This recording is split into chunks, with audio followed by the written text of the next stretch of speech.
¿Alguna vez te has preguntado cómo aplicaciones como Uber o las flotillas de taxis deciden dónde posicionar sus autos para conseguir los viajes más rápido? Bueno, la respuesta no está en adivinar, está en la densidad espacial. Cuando verificamos todos los lugares donde los taxis recogieron gente en Nueva York, lo que obtenemos al principio es un caos, un amontonadero masivo de puntos que cubre toda la ciudad. A simple vista, es imposible tomar decisiones de negocio con un bloque tan sólido. Necesitamos separar las zonas de alta demanda, denominadas como superrutas, de los viajes aislados y de los aleatorios.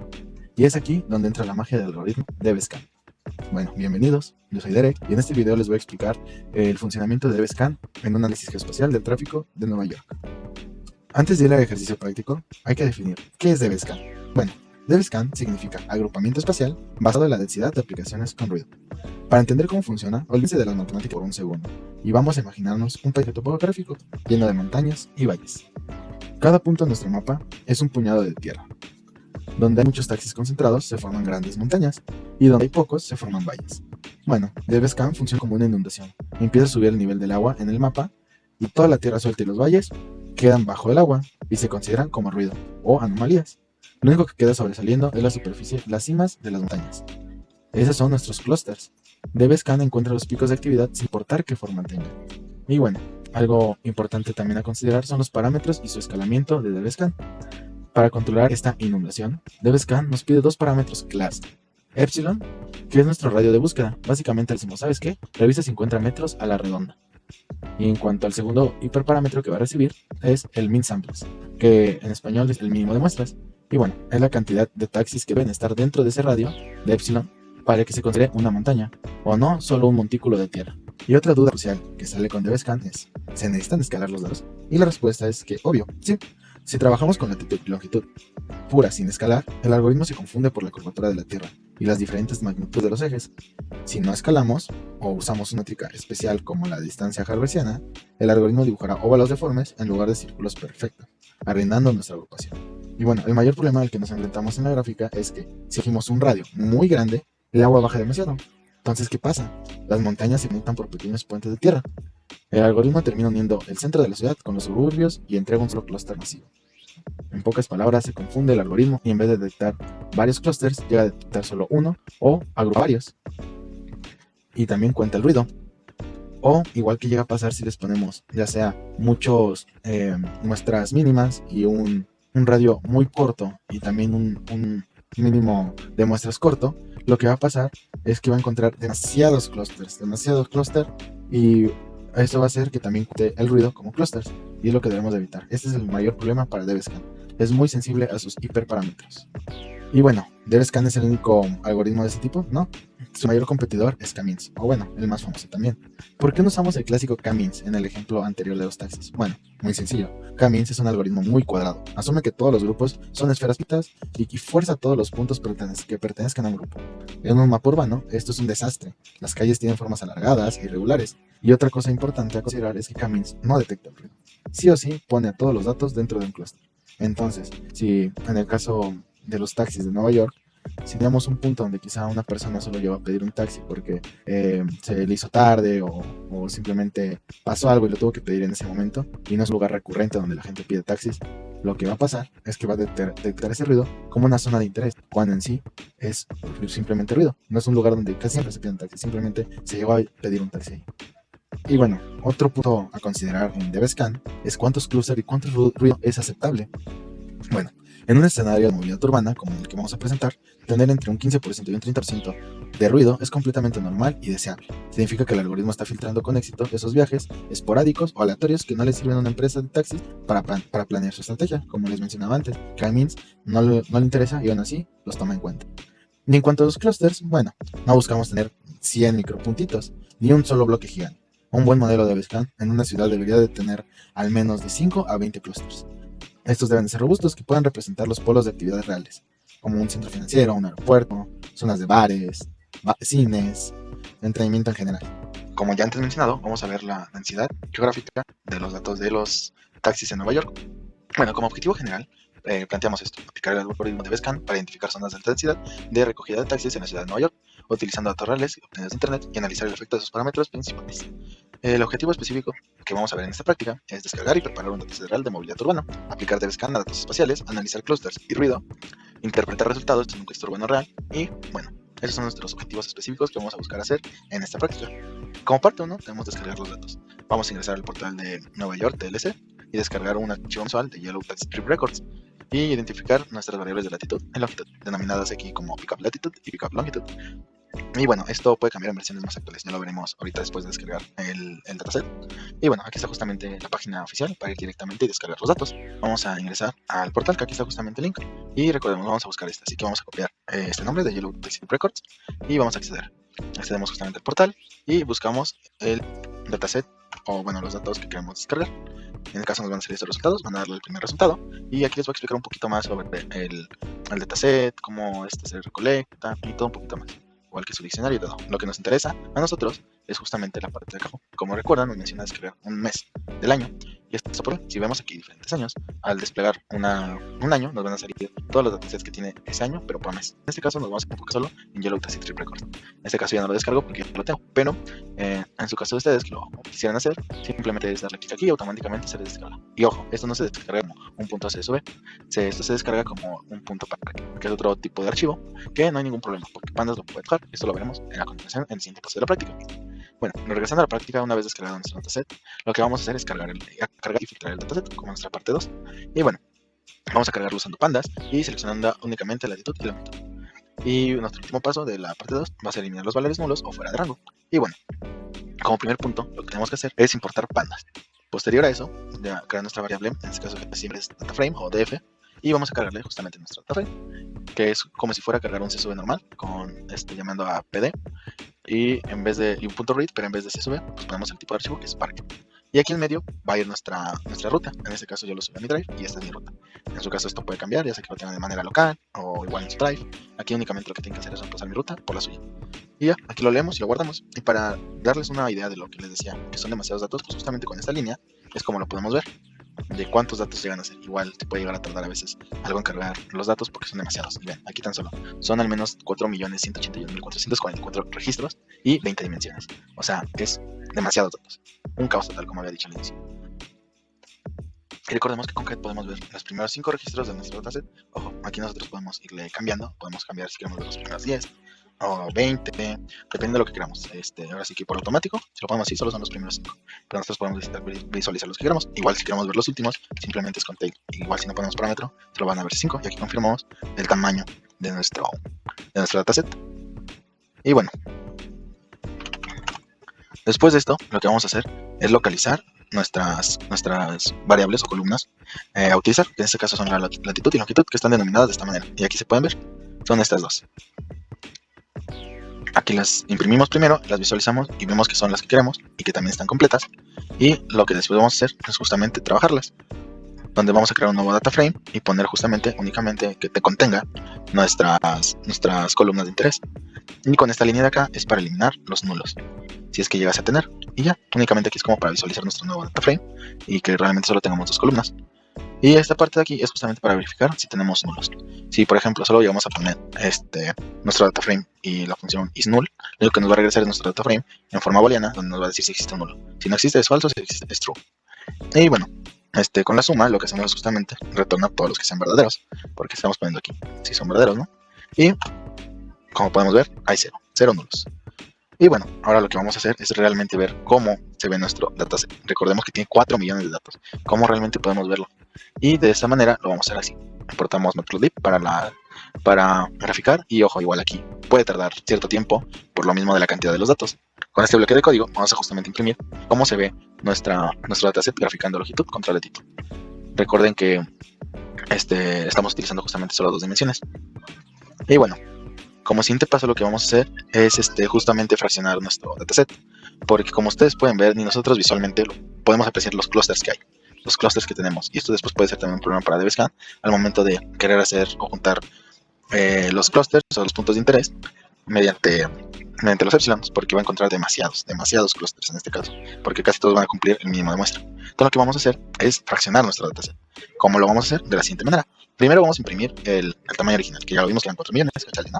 Y después vamos a elegir una muestra, nuestro data frame. No vamos a ocupar todo. Y para eso simplemente es utilizar la siguiente función, nuestro data frame, punto muestra, bueno, en inglés sample, y fraccionar. Y aquí vamos a poner la cantidad en porcentaje de cuántos datos tenemos. En este caso, por ejemplo, vamos a poner el 1% de los datos. El random state es como la semilla, porque al final no es como que agarre los primeros datos para hasta el 1%, los segundos y así, o los últimos, lo hace de manera aleatoria. Entonces ponemos nuestra semilla en 42 para que siempre nos regrese los mismos datos cada vez que lo queramos ejecutar. Siempre nos va a regresar la misma combinación de los datos. Y por ejemplo, con 1% de los datos lo bajamos a 41.000 datos. Y ahora para ver nuestro nuevo data frame, igual graficando longitud contra latitud, es de la siguiente manera. Al final es el mismo código, lo único que le mandamos es nuestro nuevo data frame, que va a ser de muestra. Y como podemos ver, se ve de esta manera. Aunque bueno, aún se llega a ver todavía muy poblado, ¿no? Nosotros podemos, si quieren, bajarle para que se pueda ver un poquito mejor. Y por casos prácticos, porque esto puede llegar a veces a tardar mucho si queremos procesarlo. Entonces vamos a hacerlo lo más mínimo posible. En este caso vamos a juntar 12.000 datos, 12.554, que ya es una cantidad más aceptable. Y si lo graficamos, ya se ve un poquito mejor, ¿no? Lo podemos ir subiendo más si quieren, o ir bajando, como quieran. Pero esta de momento va a ser el uso práctico para poder detectar clusters. O bueno, quizá puede que si le subamos un poquito más, para ver justamente cómo cambia con 20.000 datos. Y bueno, ese ya será más aceptable, ¿no? Y ahora sí, ¿cómo va a servir DevScan? Pues digamos como nosotros, ¿no? Ahorita, o sea, viendo esto, a comparación de esto, ¿qué es lo que principalmente cambia? Bueno, si nosotros lo podemos superdetectar, en primeras es que pues ya tiene como forma, ¿no? Estamos recordando que esto es Nueva York. Entonces, al final de cuentas, aquí, viendo esto, ya podemos deducir o intuir que, bueno, esto quizá puede ser una manzana, una cuadra, esta línea recta, no sé qué puede ser, quizá una avenida, una calle, etcétera. Entonces justamente así es como va a funcionar también DevScan para esta parte de los clusters. Y bueno, justamente como brevemente hay que identificar, existen zonas de mayor concentración y sí, como se puede ver justamente en esta gráfica, podemos ver puntos donde se concentran demasiado y al bajar la cantidad de los datos encontramos justamente mejores formas donde pueden ser zonas como las manzanas o cuadras que les mencionaba anteriormente. Y justamente igual, otra cosa a considerar es que si se observan puntos aislados. Y sí, podemos confirmar que se observan puntos aislados, ya que se lo van a apreciar algunos puntos, aunque son muy mínimos, se ven algo aislados. Y esto es lo que decidirá el método de DevScan si esos puntos que nosotros vemos actualmente como aislados son ruido o si llegan a pertenecer a un clúster. Y bueno, recuerden que, como les dije en la introducción, lo más importante que ocupamos ahorita para DevScan es justamente escalar los datos. ¿Por qué? Como estamos trabajando con longitud y latitud, pues el tener, digamos, una diferencia tan grande, pues va a tomar DevScan como importante más al valor más grande, ¿no? Por ejemplo, todo lo que ocupamos es a todos los valores a escalarlos de intervalos de 0 a 1 para que así no tenga como una diferencia enorme comparada a lo de los datos reales, y así se puede entender. Y justamente aquí vamos a ocupar, bueno, la principal que ocupa DevScan y la que le sirve más es min-max scalar. Y la vamos a comparar contra la clásica, que es la estándar, que es la de Z. Y bueno, esto para hacerlo simplemente es con la librería de scikit-learn, con justamente el paquete de preprocessing, y justo como es preprocesamiento de los datos, tiene estas funciones, la de los escaladores de min máximo y el estándar. Y justamente solo para estandarizarlos es súper fácil. Van a crear una variable donde va a tener su escalador. En este caso el primero va a ser min-max scalar. Y después vamos a crear un nuevo data frame donde lo vamos a escalar. Y este data frame, para escalar, lo único que tenemos que hacer es llamar nuestra variable que ya contiene el escalador y llamarle después la función para transformarlo. Y justamente solo le mandamos después en medio el parámetro de nuestro data frame con nuestras columnas. Y obviamente solo son la de latitud y longitud. Y aquí está justamente la otra opción con la escala estándar, que es la de Z. Y es el mismo proceso. Igual si ustedes quieren utilizar otro escalador que esté en este paquete, pues simplemente van a seguir este mismo proceso. Crear una variable con el escalador y crear otra variable para recibir su data frame escalado. Y pues ya, aquí simplemente imprimimos los resultados de cómo se ve nuestro escalador y comprarlos. Y bueno, ahora vamos justamente con la parte de aplicar DevScan, lo interesante, ¿no? Para aplicar DevScan vamos a utilizar diferentes valores de epsilon y de min samples, que son las muestras mínimas, ¿no? Recordemos que epsilon es justo el radio de vecindad, de dónde pueden entrar estos datos para ser parte de un clúster. Si no están dentro de ese rango, no eres de este clúster, quizás eres de otro o eres ruido. Y el mínimo de muestras es justamente cuántos datos, cuántos numeritos o cuántos puntitos pueden ser parte de mi vecindario, ¿no? De mi radio. Si por ejemplo solo acepto 50 puntitos y yo soy 49 puntitos, pues yo, ¿sabes qué? Yo no soy un clúster, yo me voy a considerar como ruido. Pues así es como simplemente funciona. Y bueno, para cada combinación que hagamos vamos a visualizar los clusters obtenidos y el ruido obtenido, que justamente se va a clasificar siempre con un menos 1. Y para esta parte vamos a importar igual de scikit-learn, de los paquetes de cluster, vamos a importar DevScan. Y lo primero que tenemos que hacer es crear una variable que es con la que se va a entrenar. Vamos a mandarle nuestro data frame escalado, que aquí es donde DevScan, de ser un algoritmo, pasa a ser un modelo. Ya que hay que recordar que justamente la diferencia entre el algoritmo y el modelo es que el modelo pues ya recibe datos para entrenar y el algoritmo son una serie de pasos para realizar esto. Y pues ya, justamente los parámetros de epsilon que vamos a tomar van a ser los que tenemos en esta lista. Vamos a crear una lista con los valores de epsilon a probar y otra lista con los valores de muestras mínimas a probar. Y justamente aquí vamos a tener de .02, .03, .04 y .05. Y vamos a tener que cada puntito cada circulito debería tener al menos 50 puntos dentro, o al menos 100, 150 y 200. Estas escalas se eligen también de esta manera por la cantidad de datos que tenemos, recordemos. Y pues ya, aquí justamente solo es como una manera de imprimir en formato tabla. Y aquí es lo importante, ojo aquí hay una cosa muy importante a considerar, es su número de datos que van a tomar. ¿Por qué? Porque, por ejemplo, bueno, esta parte puede ser opcional, pero ayuda a identificar cuál es la mejor combinación para nuestros datos. Pero justamente esta es como para verlo un poco más visual. Pero ojo aquí, si se dan cuenta tenemos un forandeado. Y recuerden que esto es un n al cuadrado. Ojo aquí, con la cantidad de datos es cuánto se va a tardar esta celda de código en ejecutarse. También por eso les dije que por fines prácticos no iba a elegir tantos datos. Y bueno, aquí es donde se hace la magia del dbScan. Creamos una variable, en este caso db, que es la abreviatura de dbScan en mi caso, y le vamos a mandar justamente la función dbScan, importamos, y le vamos a mandar aquí sus parámetros, se llama muy fácil, donde vamos a enviarle eps, que eps recuerden que son nuestros epsilon, y justamente lo que va haciendo el ciclo es primero se queda aquí y va a ir moviendo luego a este, y después de acabar todos va a ir a aquí y lo mismo. Entonces justamente aquí vamos en el primer eps, que es esta parte, y los mínimos de muestras, ¿no? Que voy haciendo, y justamente aquí también llamamos las muestras mínimas. Y al final de estos parámetros lo que vamos a hacer es entrenar dbScan. Que recuerden que nuestra X es nuestro dataframe escalado, que no se les olvide, escalar el dataframe es lo más importante en dbScan. Después vamos a crear otra variable llamada labels, que son nuestras etiquetas, y lo que vamos a guardar del dbScan van a ser las etiquetas que arroje, porque esto es lo que nos va a dar, son etiquetas, que van a ser los clusters en realidad. Entonces aquí guardamos justamente los clusters que nos van a regresar en etiquetas o labels. Y aquí nada más vamos a calcular las métricas que después se van a imprimir. Por ejemplo, el número de clusters, lo que vamos a hacer es hacer una lista, y con set vamos a eliminar repetidos, donde vamos a crear una lista de los labels y vamos a eliminar los repetidos. Por ejemplo, el sin punto tenía un cluster ya de número 1 y luego otro también 1, entonces lo que va a hacer es eliminar esos y solo quedarse con un 1. Y aquí lo que hacemos es eliminar el ruido, y aquí el ruido lo vamos a apartar, donde estamos diciendo que si la etiqueta es igual a -1, entonces retorne 0, y si no, que la agregue. Esto es más que nada lo que dice. Si no es -1, la agregue, y si sí, pues ya que lo omita, ¿no? Y aquí es donde vamos a guardar el ruido. Recuerden que el ruido siempre se etiqueta con -1, y lo mismo que vamos a hacer, una lista de las etiquetas y únicamente contar las que son -1 para contar nosotros el ruido. Y después simplemente vamos a imprimir los resultados y vamos a ejecutar esta celda. Y bueno, ahorita va un poco rápido porque igual quité los datos, pero si llego a poner hasta el 5% de los datos, un poquito más, esto va a tardar mucho, demasiado, se los juro. Y bueno, vamos a analizar qué resultados nos dio. Y bueno, como podemos ver, con la primera combinatoria donde todos los EPs son 0.2, pues podemos ver que nos regresa de 46 clusters, 29, 18 y 11. Y recordemos lo que dije al inicio, para determinar un buen número de clusters, bueno, un buen dbScan debe tener al menos del 10 al 20% de ruido y de clusters de 10 a 20. Por ejemplo, los dos primeros casos que nos dio 46 y 29 es demasiados clusters, entonces estamos asumiendo que dbScan está detectando este ruido como un cluster, entonces los podemos ir descartando. En este caso el de 18 y 11.000 no suena mal, suena bien, solo que el ruido puede llegar, está rozando el límite del 20%, que les voy a poner aquí justo las métricas para que lo vean más visual, de cuánto es como nuestro rango. Y lo mismo, con 11 clusters, bueno, con 0.2 de epsilon y 200 nos dan 11 clusters y tanto de ruido, ¿no? Y así tenemos que ir analizando cuál es el que más nos conviene conforme a las métricas del inicio que les di. Por ejemplo, 0.3 detecta más clusters y menos ruido, que es lo que es interesante. Por ejemplo, este podría ser una muy buena opción para utilizar. Con 0.4, igual este puede ser un muy buen candidato, o ya sea el de arriba, cualquiera de estos dos puede ser un buen candidato. Con 0.5 aquí es donde ya no nos sirve, porque lo que está haciendo aquí ahora dbScan es hacer muy amplio el radio de epsilon. Entonces lo que está haciendo es, al ampliar más el radio, pues está agregando más datos dentro de ese radio, y pues ya no van a caber al final no van a caber tantos círculos en nuestro plano, entonces va todo lo que no entre dentro de círculos va a ser ruido.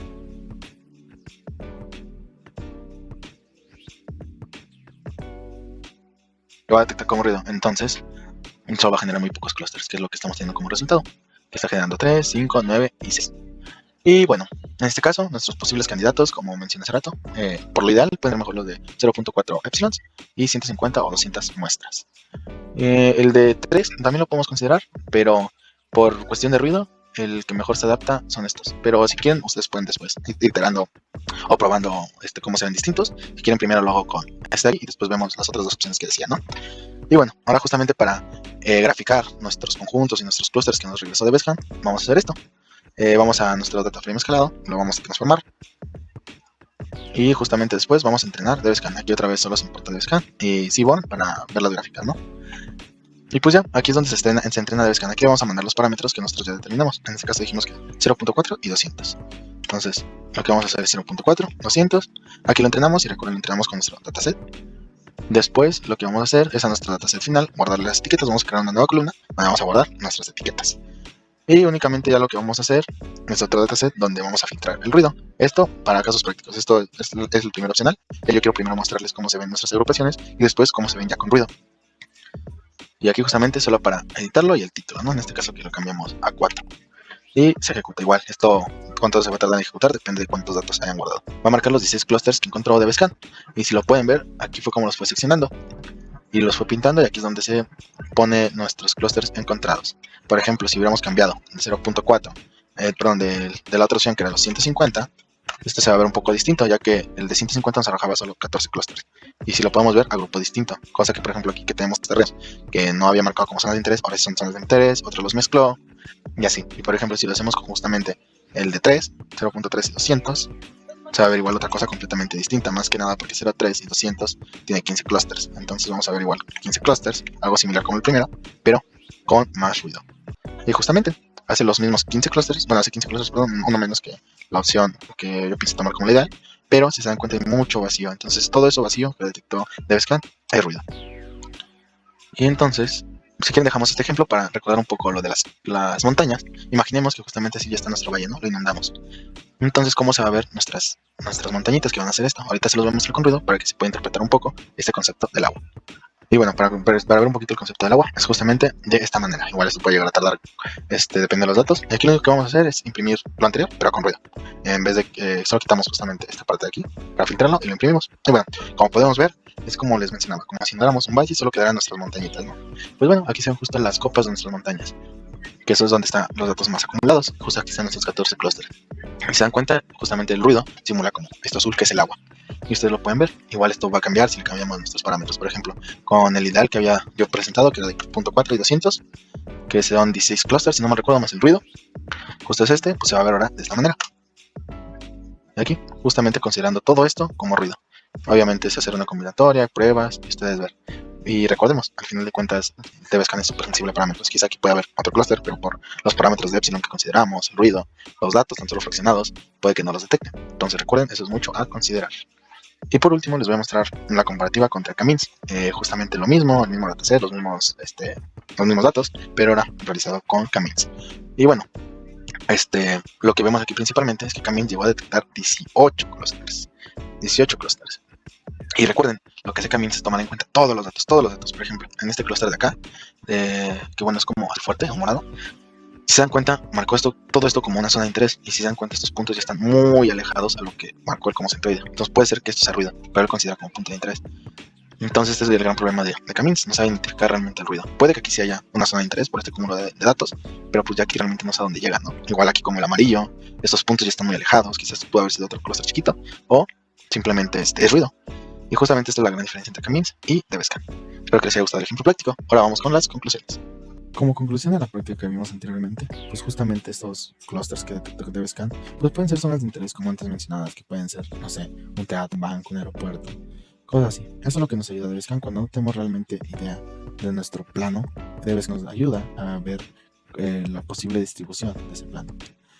Y bueno, en cuanto a ventajas, pues DevScan es el rey entre formas geométricas y regulares. Y es un filtro maestro para la limpieza porque no tiene miedo de decir, no, esto es ruido, él te lo clasifica. Pero bueno, no todo es perfecto. Las principales desventajas de DevScan es que es sensible a los hiperparámetros que les demos, como vimos de epsilon y de el mínimo de muestras, también de que estén escalados, o por ejemplo si van a hacer muchos datos, tenemos que fraccionar. A eso me refiero. Si una ciudad tiene zonas súper densas, como por ejemplo Manhattan, y zonas rurales al mismo tiempo, pues DevScan le va a costar trabajo manejar diferentes densidades en un solo epsilon. Y bueno, como aplicaciones para DevScan, además de movilidad, pues realmente es brutal para, por ejemplo, la criminología, detectar zonas rojas de delitos, o por ejemplo epidemiología y análisis de redes neuronales.